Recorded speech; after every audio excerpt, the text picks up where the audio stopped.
All right, so that was Bradley Moss. Very interesting conversation. Yeah. So let me ask you, Mm-hmm. is Donald Trump going to prison? What's your take on it? Give me your honest answer. I think probably. My bigger question, like to me, when you look at the facts of the case, it's pretty clear. I mean, you literally have the guy on tape like, I'm committing crimes. So that's pretty open and shut. Is there some wild card chance you get some hardcore Trumper on the jury? I think Bradley is right, though. Once you're in that setting and you're sort of sequestered with your fellow jurors, people, and I've been on a jury before, people tend to take it very seriously. And there's just no denying the facts of the case, okay? I also think it's unlikely that he wins election. I think General election, to be clear. I think it's possible he wins the general election, but I don't think it's likely. At this point, my biggest question mark is, there's going to be all kinds of civility humpers who are out there like, Biden should pardon him. It's the right thing to do. What about our no? It'll heal the exactly. What about our decorum? Nixon, Ford, et cetera. Yeah, all that stuff. And I could very much see him bending to that push because that's how, it's very core to his self-conception and healing the country and bipartisanship and all this stuff. So, that's kind of my bigger question. So I'm still 50-50 as to whether or not he's actually going to prison. I'm agnostic, but I'm going to play devil's advocate to your position, where you think he's going to end up there. We're just rehashing stuff we've talked about before, but it only takes one juror holdout in South Florida. Mm-hmm. South Florida is very politically diverse. They lean right. DeSantis won the area. There's a lot of Cubans there. Mm-hmm. You get one Cuban on that jury, and it's all of a sudden everything's up in the air, right? So all you need is one juror to object. There's no statutory minimum for any of the crimes. So the government could say, look, it's a former president. We don't want to tear the country apart, so we're not even going to try to get prison time, which, by the way, is not really unprecedented when you think about how Obama treated George W. Bush, Dick Cheney, and all the gaggle of criminals that were in that administration. Yeah. He said, we look forwards, we don't look backwards. Even though these guys did torture, even though they did an illegal war, an offensive invasion, even though there was a laundry list of crimes, they were like, what are you going to do, right? So that's another aspect to it. Also, the judge really is pro-Trump, appointed by Trump in 2020, has a history of pro-Trump decisions. I think the last time she did a pro-Trump decision, it got appealed to the 11th Court, which is very conservative, but they overturned what she did because they thought it was that absurd. Yeah. But again, that's sort of an indication that she's willing to make absurd decisions on behalf of Trump. I don't know if I said this, but there is, I did say there's no statutory minimums on the case. So they don't have to give you have to get 5 years or whatever. And just the fact of the matter is we're dealing with a former president. We're in uncharted waters. Right. And so I don't know, man, when I look at all that stuff, again, I'm split 50-50, but I think the argument that he won't go to prison, because every other time everybody thinks they got him, his ass wiggles out of it. It's that old famous tweet. How's old Donnie going to wriggle his way out of this one? And he wriggles his way out of it. Nevertheless. I think the most compelling case you can make for Donald Trump avoiding prison time is just this is the luckiest motherfucker on the planet. lucky, bro. Everything, every ball, even with the it was such a political assist to him that Biden is found with classified documents and Pence is found with classified documents. It doesn't matter for the legal case, but for the political case he's trying to make, that was that was a huge assist for him. Every ball just seems to bounce in his direction. You're not wrong. I don't know why, but it just seems to be the case. So that's why I don't feel confident in my prediction whatsoever about how this is all going to go down. Well, to back up your argument real quick, the fact that I cannot get out of my head about this is the feds have a 99.6% conviction rate. Yeah.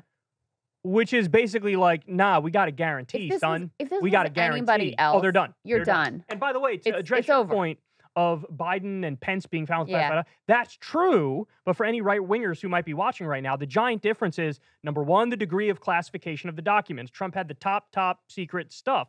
Pence and Biden did not have it. We're talking about literal nuclear secrets. We're talking about vulnerabilities of the U.S. military. We're talking about battle plans and attack plans. We're talking about stuff that should actually be classified. We're not talking about stuff that's part of the overclassification problem, which is a big problem. And also, the bigger issue is that he was obstinate. He was lying. He was dodging. He was stonewalling. He was lying and moving the boxes.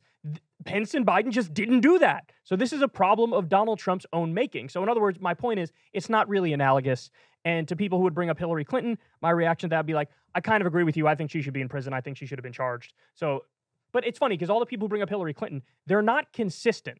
Right, their 'cause they argument definitely thought let her Trump ass should go be in prison. and lock up Hillary Clinton. Yeah. And my response is always, I actually think there was enough to lock Hillary Clinton up, but definitely lock Donald Trump's ass up because he actually did worse than she did. So send them both to prison if you ask me. Yeah, I mean, the answer to a like 2-tier system of justice isn't just like, okay, well, let's just let everybody in the tier, you know, like it is a step forward if any elite is being held accountable for their crimes. That is a step in the right direction. And yes, that should be more consistently applied. Fine to acknowledge that. No problem here whatsoever. If Joe Biden commits similar crimes, lock his ass up as well. I will not shed a single tear over that. Yeah. So anyway, to come full circle and end the conversation real quick, I'm still 50-50, man. I'm still 50-50. I see very compelling arguments on both sides.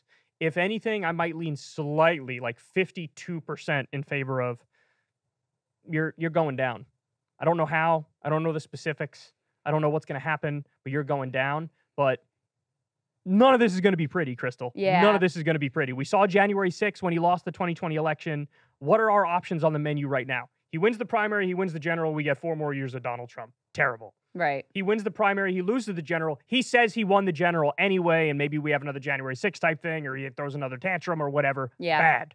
He loses the primary. He'll just claim the primary was rigged, and He'll run as a third party. He'll try to run third That's party. actually And the best option. That is the best I case enjoy that scenario. option. That is the best case scenario. Look, the other potential scenario is he's an old man. He's a fat guy. Loves him some Big Macs. He might croak. But if he does, I guarantee you that all of his people will be like, this is another JFK. He was shot. Oh. They'll act like Conspiracy theories. it could be the most obvious, like, colossal heart attack ever. He has a stroke, and there's all the evidence. And they'd be like, no, there was a stroke gun. They used it on him. French fries. Yeah. Right. Yeah, it's gonna be a wild ride. I will tell you when Bradley was like, you know, he'd be looking at the expectation would be he would basically spend the rest of his life in prison. That's wild to think about, isn't it?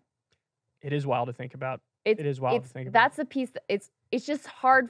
It's almost like a failure of imagination on my part. Like, I just can't imagine it. And that's part of why I'm sort of reticent in my predictions, because I just can't really imagine it. I mean, shit happens, man. And I will say this. I never bought into the argument of like, oh, it's a sign of a banana republic or a third world country if people go after their political opponents. And my reaction has always been, no, it's the opposite. You're more like a banana republic if you let your elites get away with crimes time and time and time again. Correct. And the laundry list, because Marjorie Taylor Greene made this point the other day, and Mediaite had an article on it. There's a laundry list of very, very civilized, very, very developed countries who sent their prime ministers or their presidents or some leaders that they had to jail. Right. Because they did crimes. They were corrupt. That's the sign of a healthy country and society. Now, you when can go overboard. Apply justice evenly across the board, even when it's your elites. That's absolutely correct. Now, you can go overboard with it, right? If you start randomly locking up people who are your political opposition, that's a different question. But we're not there right now. They're not going after Mitt Romney, right? They're not going after They've treated standard Republicans. Trump with far more lenience than they would have treated in order. He is benefiting from a 2-tier system of justice. It's just, in his favor. He even went so far as like he kind of forced their hand. I mean, if you're Jack Smith and you're investigating this, what are you going to do? If he handed it's over so all willful and so blatant and so repeated and all the lie, all of it, you know? Imagine he handed over everything like that when they asked him. Never would have gotten this. Would have been, they would have sent him an apology letter. No way. Are you kidding me? It would have been nothing. It would have been a blip on the radar. Even if like the 4th time he was fine. All right, here it is. It would have been no problem. Whereas any ordinary person, forget about it. I think you're right. Forget about it. All right, guys, that's the show. We love y'all very much. Thank you, as always, for listening. Do us a favor, go on over to Substack, become a subscriber of Crystal, Kyle, and Friends. If you pay $5 a month, you get the video of every interview, and you get it a day early. You also get our wonderful newsletters. Shout out to Piper for that. And everybody else, you could also sign up on Substack for free if you don't want to pay the $5 a month, and then you get the audio version of the podcast delivered right to your email inbox as soon as it drops. And that's all, man. Remember, we don't take a single penny from any advertiser at all for this show. We're kind of proud of that fact. It's very pure the way that we sort of set up the business model. So if you can support the show, please consider doing it.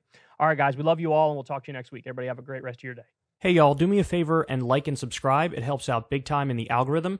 Click the bell as well for notifications when videos drop, and watch that video on screen right now. You know you want to.